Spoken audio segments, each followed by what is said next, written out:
Thank you for joining us for CBM Calling. So glad that you did.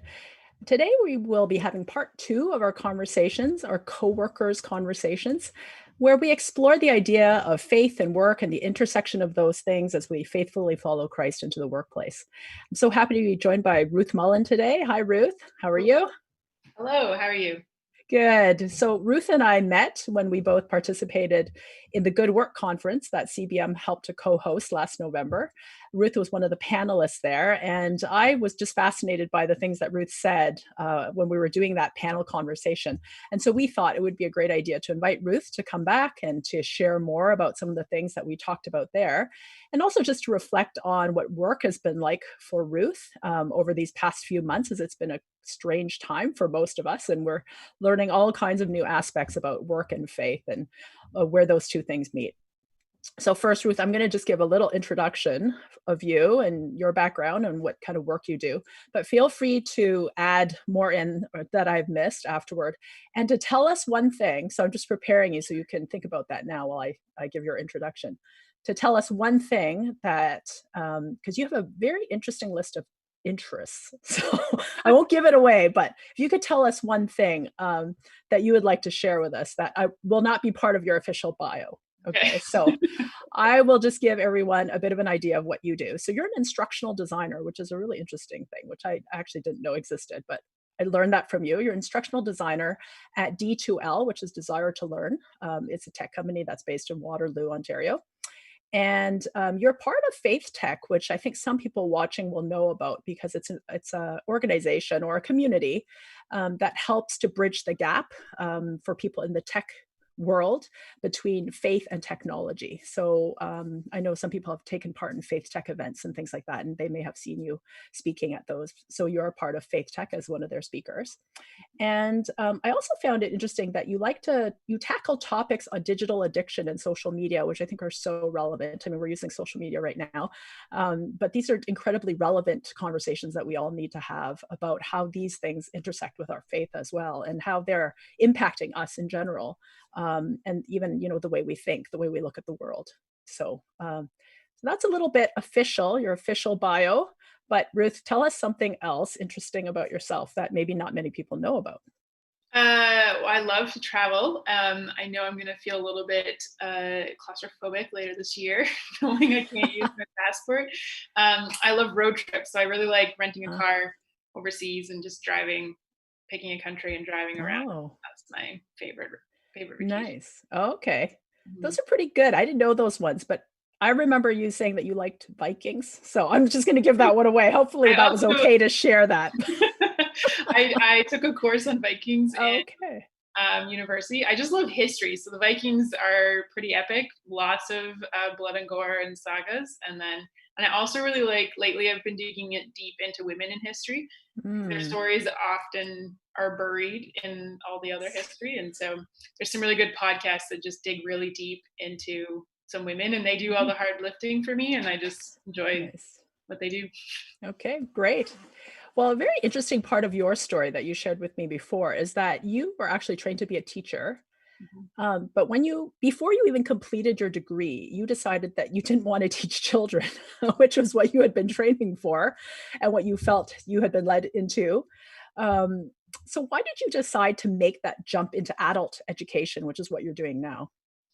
Yeah, so I was in a program that is called concurrent education. So I did my education degree at the same time as my my bachelor's of arts, specialized in math. And as I was doing that, there's not a lot of transition or movement. But while I was doing that, I was working with Brock InterVarsity, and I was running the Bible studies in my third year. And then I also did a Bible study through my church, which was a bunch of adults and just Mm, facilitating and teaching as we did it. And I remember in the middle of that session, just stopping and thinking, I love this. This is teaching. And everything I like about teaching, I'm just working with adults instead of needing to mm, work with a 9-year-old. And that was my moment to realize everything I liked about education wasn't limited to an age range. mm. And so from there, my degree was hard to transition out of. So I just decided to stick with it. I'm still a certified Ontario teacher, but I have not officially taught in the Ontario classrooms, and then went all the way through my program, and then switched right into corporate as soon as I graduated. Well, I'll start with one of the easy questions here, which is, what would you say is your calling? I'm sorry, that's probably one of the hardest questions for anyone to answer. What would you say is your calling if someone were to ask you that question, which I'm doing right now? What would you say is your calling? I think I would say it's to break down complex information into simple ideas. I think part of that's me teaching, but I just get a kick out of taking something and breaking it down into all the little pieces, whether it's a business model, or I used to train franchise owners, and then I'm teaching people how to write curriculum right now in my job, or it's like a math problem, whatever it ends up being. You had said something to me before, which I thought was really interesting, because you, like me, you grew up in a Christian family, you grew up in church circles, and that you said to me that you didn't know that God cared about work, that there was a very distinctive divide between work life and faith. Can you explain that a bit more? Yeah, and I've been thinking on this. So my father was a doctor, and I would hear about, he'd tell stories about praying, like figuring out diagnoses and working with God on that. But my interaction with God and work was very much on the service side. I was in small town Nyack, Grimsby, Ontario. A lot of people there were teachers or nurses. So you worked to serve others. That was really the extent of it. And then if you did anything else that wasn't in the service or healthcare field, you're there to tithe. And I'd never made the connection that God cared more than that. And I started to realize that some books that I read, and I started to realize that God actually really values strategy. And even just reflecting back in the last week, I was thinking about like Joshua. All the times Joshua was going out and taking ground, God kept saying, okay, I want you to go here. And in order to do that, I want you to go around this way. And then I want you to come on this way and have your other people do this attack. And so everything was very strategic. And even, this is one of my favorite stories. I'm going to just tell it if that's okay. Yeah, please. In the garden, because this bridges into when I'll talk about faith and technology, but in the garden, when Adam and Eve, they ate the apple or the fruit, we don't know if it was an apple, and they had to leave the garden. In response to that, they also invented clothing. That was the first invention, really, was clothing. And they made it out of leaves and they sewed it together. And as they were leaving the garden, God looked at their invention and said, it says that he clothed them with skin, animal skins. And so he looked at their invention and said, hey, I like what you're doing. I see where you're going with this. You're going to need something more durable in this new world. So let me give you some animal skin, maybe leopard print, because that could have been a thing for a long time. Yeah. But he said, okay, I want to give you notes. I'm going to bless your invention, but I'm going to give you notes because he wants to participate in this whole creation and this whole strategy side. And so I just had no idea that God cared about strategy. And I think there was a phrase I heard that said, God has all the answers. We just forget to ask him the question. And once I heard that, I was in management at the time. I had a team. I was training business owners that were older than me. Many had kids my age. This was their second or third career. So I started to bring God into my classroom management, into what I said, because I was trying to get buy-in as a 26-year-old for here's how you run a business. And just in management meetings, we were participating in strategy meetings and saying, okay, God, they want to know what we need to talk about because they're asking us for thoughts. What are your thoughts in this? What should I bring from you into directions for our business? What marketing strategies could we really lean into right now?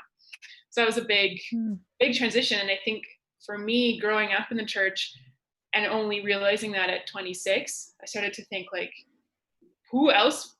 How did we miss this? Like, who's not talking about this? Why we need to start talking about this more? Yeah. Work has become like a new religion, hasn't it, for so many of us? And it's such a fine line, right, between being a hard worker, and God values hard work, right? That's biblical. To work hard is a biblical value. But for so many, it's really, you told me before, you said it's replaced community, right? It's replaced community for a lot of people. Yeah. It's that energy that we used to put into community, we've now taken it and put it into work. Can you say more about that? Yeah, so can't remember the person that I heard it from. It was either John Mark Comer or Mark Sayers. They do a podcast together. And I think they were talking about society used to be built around central community. And so and often that was a religious community. So they'd go to church and there was purpose in serving the community and being involved in their religious culture. And now society shifted away from that. So we've lost, we're no longer, church isn't the main hub of our communities anymore. Maybe not even community centers. And as a result, we still as humans need that feeling of belonging and need that purpose feeling. And the only other thing that's still stayed constant is work. So we've shifted all of that need and desire and just pushed it into our workplaces. And so we then, everything we do, and I remember in school, we used to have motivational speakers come in and talk about, you need to have a job that excites you and you need to be passionate and you'll never work a day in your life. And so my generation has come out thinking like, we must love everything we do. And so then when we do, we just go full in. But like, I'm very, I went through a season of burnout where I just pushed way too hard because I loved what I did, but I put my entire identity in my job, or in my job plus volunteer work, and realized I'd just refocus. And I was still involved in church and the community, but I put my whole focus on my value and who I was, and my identity was based fully on what I did at work and how I performed. Well, and that's certainly, I think, been a challenge for people during this period of working from home. I know for me, because I never used to work from home. That was never anything I really enjoyed doing very much, unless it was like a one-off kind of thing. But now there's not that separation. So like I walk 5 steps and it's like, that's my life upstairs. The rest of my life is down. But it's, in some ways, it's much easier to just stay in the basement and just keep working. Right. I mean, for you, I mean, have you found that as well, where it's very tempting to just keep working if there's no commute time to get home. There's no reason to stop, really. I would have if I hadn't made a lot of life changes. So because I burned out and then I started coaching, I had a life coach. I walked through that whole season with her and really refocused my identity on being something other than work. Probably if I was still at the same job and if I was still in the same headspace, definitely would struggle with that.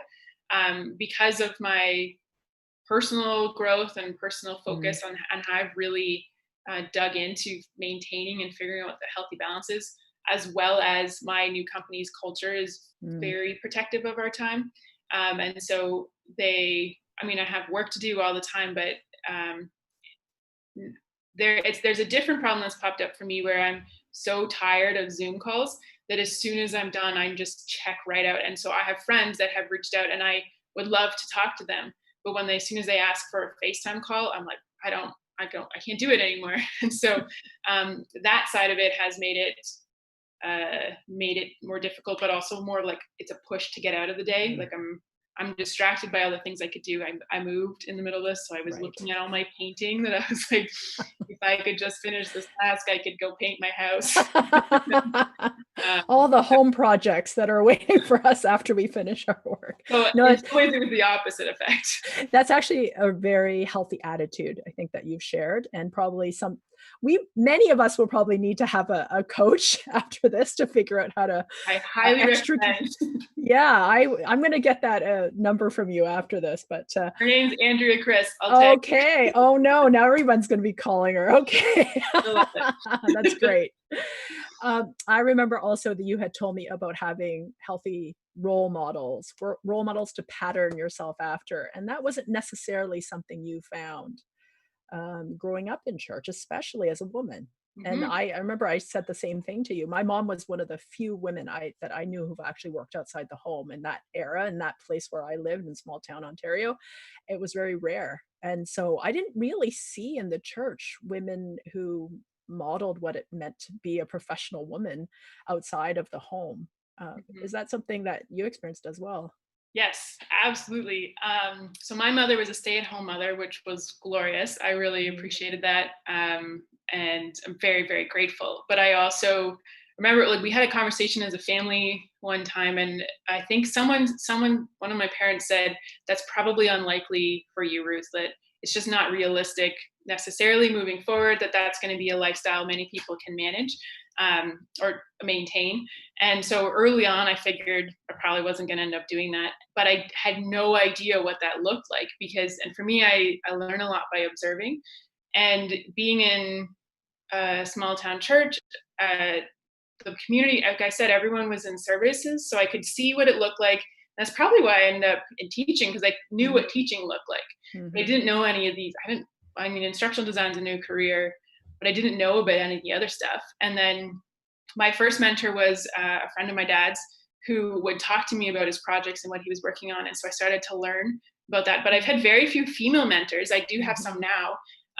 But I was thinking back, and I don't remember a time talking to women where we talked about anything other than relationships or family, and maybe I wasn't listening for it, but I also don't think it was happening. And there were working women, professional women, in those events, but we weren't giving them space, or we felt like we were excluding people. I'm not sure, but I think it's something we definitely need to do better, because I think as us as professionals, we need to start thinking of ways to tell the story in a way that a teenager can be excited and start to ask questions and be like, because they're not going to know it's a thing until we start bringing them in and introducing them to it. And so they're not going to know to ask. So you can't just assume no one's asking, so no one cares. We have to help start that conversation. And I don't have the answer yet, but I think it's something we got to start bringing people along into. I think even having you as a speaker, or, for girls to be able to hear you and your experience and to see you, I think that's very significant. I know one of the things that I am very conscious of is talking to my daughter and girls that I teach in Sunday school about the joy I find in my work. So of course I find joy as a mother, and I find joy in things I do as a wife, and a lot of other things that I do outside of work, but that there's joy in the actual working part of my life as well. And I think that's something that's really important for girls to hear, Yes. right? It's not a gap filler until you can get home. Yes. Like there's actually, redemptive purpose. Sorry. Until you can get married. Until you get married. That's right.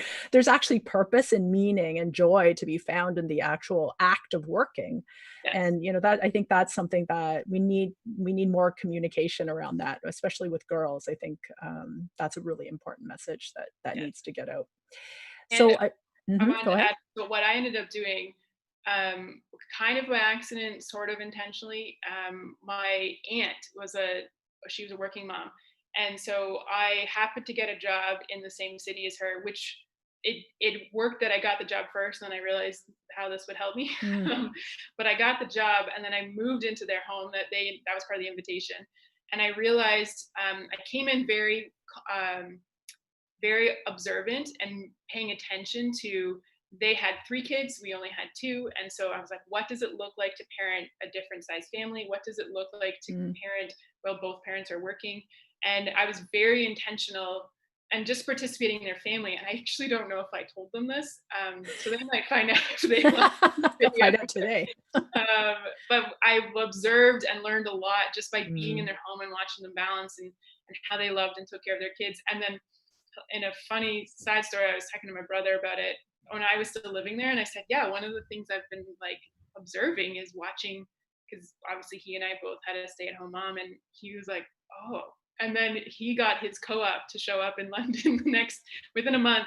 He moved to London and moved into the room I'd been living in. So he could also, because we both grew up in a certain type of family culture, and we wanted to know what the other options were, so that when we approached adulthood, we had a broader scope of how we're doing it. Yeah, that's very interesting. Well, I'm sure your aunt will be surprised when she hears that today, but probably very pleased as well. It's a good thing. Can you tell us more about FaithTech? And you've been speaking and been working with FaithTech for a number of years. I wonder, in these last 4 months, has there been changes in FaithTech because of all that's been happening with COVID, or has it just kind of ground to a halt, or what's been happening there? Yeah. So what I specifically talk on faith and like social media. So that's my heart, and that's been like, I've done a couple talks on that since starting, and that's all up. So I mean, social media use is all up. So that's we got to be talking about that. FaithTech as a whole, though, came out of this idea that the phrase, in the midst of devastation, there's opportunity for innovation, which is just like another way of explaining COVID. And so what they actually did was we created a global church hackathon early into COVID. For 8 days, we had 660 people participate around the world in 50 countries. And we had 50 projects come out of 8 days where the focus was the local church and helping the vulnerable. And the winner, which is super cool, it's a website called Sound of Your Love. And it came out of one of the teammates, her grandmother passed away during COVID, but not because of COVID, but as a result of COVID. Not even her husband could be with her in her final days, so she was alone. And the trauma and the hurt from that, this teammate said, how can we help people not die alone? And so this website, you create an account, then you get a phone number, and you share that out to whoever loved ones are, so family, cousins, whatever. And then they can call in and give like songs, verses, whatever, like words of reconciliation. And then the patient, my grandmother, could listen to it on repeat without a nurse having to be there to hold the phone to like manage the conversation. And so it's just a loop that then your loved one can hear. And so it won. It's now being tested in hospitals and hospices here in Ontario, as well as in Boston. And so I'm super excited about that. It's a great idea. How needed. That's lovely. Yeah. What I really like about FaithTech is just the creativity of the people, of the community that come together. And often I think people are suspicious of technology as though somehow that it's anti-Christian in some way. And I think FaithTech really helps us to understand how you can utilize technology in a way that is life-giving to people, frankly, like in this case that you just talked about, right? So it's wonderful. So for those who are interested, you should go to FaithTech's website. What is their website, Ruth? I'm going to put you on the spot. FaithTech.com. And we actually, so the other upside of COVID-19 has been FaithTech Global Community. Normally it's city hub based, but because no one can meet in a hub anymore, we've been doing global calls. So I think we have one coming up next week, which you can find on the website or in their Facebook. Great. So there's one for the morning for Europe and Asian participants, and then evening for the rest of us. And one of the first calls we did, there was 100 people on the call, and I looked around and they were like the big thinkers of books that I've learned so much from. And I was like, and podcasts, and I was like, how are the whole world, everyone who thinks about faith and technology is on this call? Wow. These ones I know of. And I just was like, this is exciting. That's so cool. And I'm not a coder. So it's just like, but yeah, the conversation of God and technology, and I walk away with my brain hurting because it's all new thought, but it just really challenges me and helps me. Wow, that's really cool. I wish I knew anything about coding. I would join it too, but I don't. I don't either. When they talk about JavaScript, I just smile and nod hope we can finish soon. Well, it sounds cool. I will check it out. Yeah. Thanks, Ruth. We want to say hi to a few people who are joining us today and watching. So we want to say hi to Estella Ng. Hi, Estella. Estella's from here in Mississauga, the same as me. So always good to hear from Estella. And then Nashif Ahmed, he's saying hi from Uganda. So we also have people that are watching from different parts of the world. And hi from Randy Stanton, who is my colleague who's working out of Nova Scotia. So hi, Randy. Well, thank you so much, Ruth. I'm so grateful for what you shared today. And there's always so much we could talk to you about, but happy to just have spent a few minutes with you today. And you are allowed to go nap now, because I know it's very tiring to have a Zoom call. So we added this on. After that, get it done so you can go have a nap. That's what I hope to do as well. On Wednesday on CBM Calling, our program team lead, Julia Bowering, will be talking with David and Susanna Nacho, talking about COVID-19 programming that's happening in Costa Rica. So please join us for that, and we'll hope to see you then. Take care. Bye. Bye.